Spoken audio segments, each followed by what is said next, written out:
will have signal values defined at time is equal to, let's say, 0 second, then 0.1 second, 0.2 second, 0.3 second, and so on. So if you move your cursor on 0 seconds, you will find a signal value there. But then as you move further, there will be no signal value present till 0.1 second. At that time, there will be another signal value. Then the next value will come at 0.2 second, and then 0.3 second, and so on. Such signals are called discrete time signals. Right, so now let's look at the y-axis. Just like we have a continuous time signal and a discrete time signal from a time variable on x-axis, similarly we can have continuous valued signal and a discrete valued signal from signal values perspective from the y-axis, because signal values are placed or plotted on y-axis. So if any signal, be it a continuous time signal or a discrete time signal, any signal can have any value from an infinite set of possible values, then such a signal is called continuous signal. So what do we mean by that? We mean that, for example, a signal range is between 0 and 1.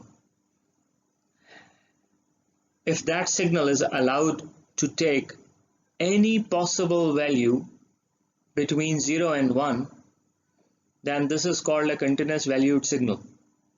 Be it 0, be it 0.001, be it 0.0197843. If the signal is allowed to take any value, then this is a continuous valued signal. Whereas a discrete valued signal will be the one where the signal can take on any value but from a finite set of possible values. It may be a bit hard to understand, but this example may help you understand it better. For example, just like in the previous example, a signal is allowed to take, a signal range is between 0 and 1. But now it is not allowed to take any value between 0 and 1. It is allowed to take only 0, 0.1, 0.2, 0.3, 0.9 and 1.0. So depending on what the situation signal is in, it can take values from any of these predefined values. So it can either be 0 or it can be 0.1 or it can be 0.2. It cannot be 0.15 because 0.15 is not defined for that signal. So the designer will have to, or the user will have to decide whether 0.15 will be termed as 0.2 or will be termed as 0.1, depending on whatever rules they want to decide. But this is an example of discrete valued signal. So now we have covered 4 types of signals: continuous time signal, discrete time signal, continuous valued signal, and discrete valued signal, which makes it like 4 combinations. We can have a continuous time continuous valued signal, a continuous time discrete valued signal, a discrete time continuous valued signal, or a discrete time discrete valued signal. Now this is how they look, the 4 types. When we say CTCV, ignore the word sinusoid because I have not plotted the complete sinusoid. It's just a very starting bit of a sine wave. Just focus on the way they have been plotted. CTCV means continuous time continuous valued. On the top right corner, it is a discrete time continuous valued signal. On the bottom left, we have a discrete time discrete valued signal, and on the bottom right we have a continuous time discrete valued signal. On the top right, coming back to the continuous time continuous valued signal, so we are talking about this signal. You can see that the signal is defined for all values of time, and it is taking on from all values of y-axis. So this is a continuous time continuous valued signal, and this is an example where the y-axis has been discretized, but the x-axis has been discretized, the time axis, but the y-axis, the signal is allowed to take whatever value it wants from this y-axis set. And the third type is where we have a discrete time discrete valued signal, where the x-axis as well as the y-axis both are discretized. So on the y-axis the signal is not allowed to take any value. It is only allowed to have a 0 or a 1 or a 2 or a 3 or a 4 or a 5 and so on. So this is a specific case where the x-axis and y-axis both are discretized. And the last example is continuous time discrete valued signal, where x-axis is continuous but the y-axis is discretized. This is rare. This is not something we see normally.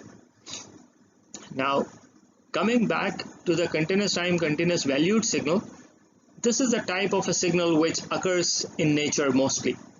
Any signal which is generated, the speech we speak, or electric signal which is generated, or an earthquake signal, or any signal of that type, it is a continuous time continuous valued signal.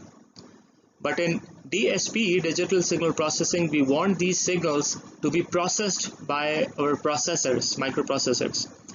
And microprocessors run on clocks. They cannot take infinite amount of information, or they cannot process infinite amount of information, although they can process with a very fast speed. But you have to provide them data in a discrete time discrete valued fashion. So the process to convert a continuous time continuous valued signal into a discrete time discrete valued signal is called analog to digital conversion, and it has two steps. The first step is where we sample the time axis or the x-axis. So we move from a discrete time continuous valued signal to a discrete time continuous valued signal, which is this. And this is done by sampling.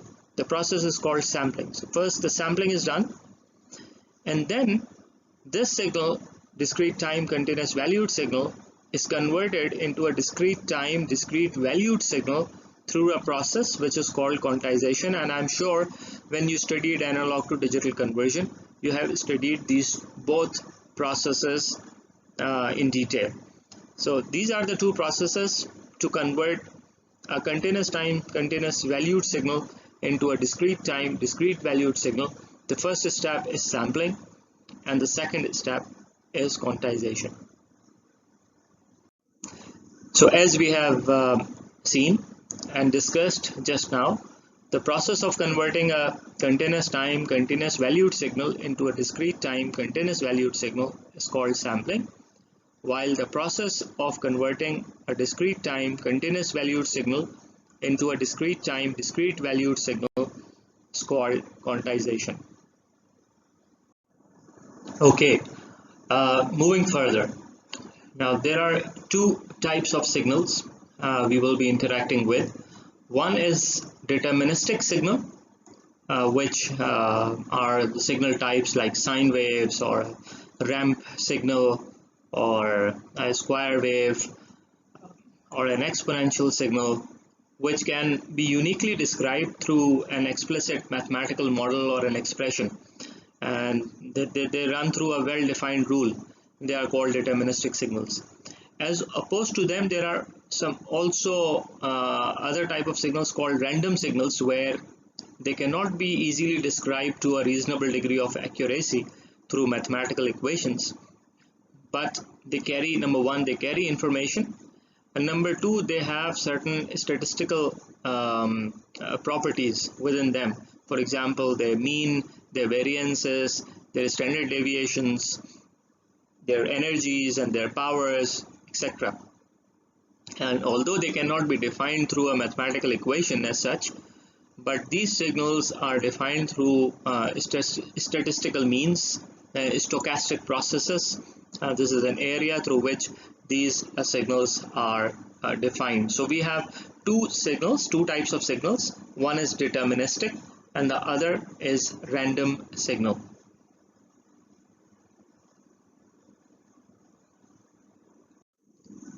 These are examples of a deterministic and a random signal. So the one above you can expect is a signal from a transistor relay, which is on for a certain value of time, and then it is off for a certain value of time, and then it turns on again, and so on. Whereas the bottom plot, which is the plot of a random signal, it can be considered as part of a speech signal where somebody is talking and the microphone picked up this signal. Now both of these signals carry information, but as we discussed, the top one is something which can be easily modeled mathematically, expression wise, whereas the bottom one is tough to, or it's not really possible to define it in a mathematical expression format. However, it is defined through various stochastic modes. Okay, so towards the end of this video, let us review what we have discussed. So we began with the introduction to digital signal processing. We looked at some definitions. We compared the digital signal processing with analog signal processing. How do these two different processing types compare with each other, and what are the advantages of DSP over analog, and how do they compare with each other in that sense? We then moved on to some concepts of signal, which includes the concept of continuous time and discrete time, and concept of continuous valued and discrete valued, and we looked at a small very quick definitions of what is sampling and quantization, and lastly we looked at the definitions of deterministic signals and random signals.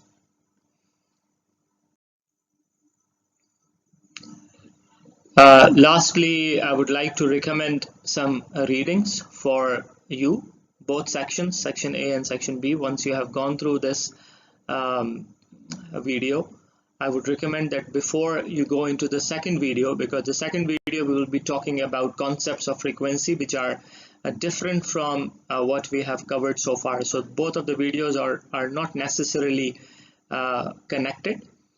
So I would recommend that once you have watched this video and have grasped the concepts, then you should also in detail go through the readings from ProArchus, your textbook, chapter number 1, introduction. You will a lot of things you will be able to connect with what the Wikipedia article, as I mentioned earlier, says, and you will be able to make connection with this chapter. And then the two sections of chapter number 1 is 1.1 and its subsection, which talk about the signals, systems and signal processing, and section 1.2 and all its subsections, which talk about the classification of various signals type. Now remember that some of the things mentioned in this book we have covered in today's lectures, but there is a lot more in the books, and we deliberately leave it for you to try and understand. There will be nothing new but associated topics, which when you will go through this book, these sections, you will be able to better visualize the concepts which we have covered in this video. So I hope that we have covered these topics well, and I look forward to see you in the second lecture video to be uploaded very soon. So do not waste time, do not waste do not wait till the last minute or just the night before your interactive session, but try to make a habit of starting to go through the videos and the content and the assignments as soon as they are up. It's better that if you can fix a time for this course, it will help you a lot in the next 10 weeks or so, and it will save a lot of effort rather than just fitting these videos in whatever slots you get. So with that, best of luck, and let's meet again in the second video. Thank you.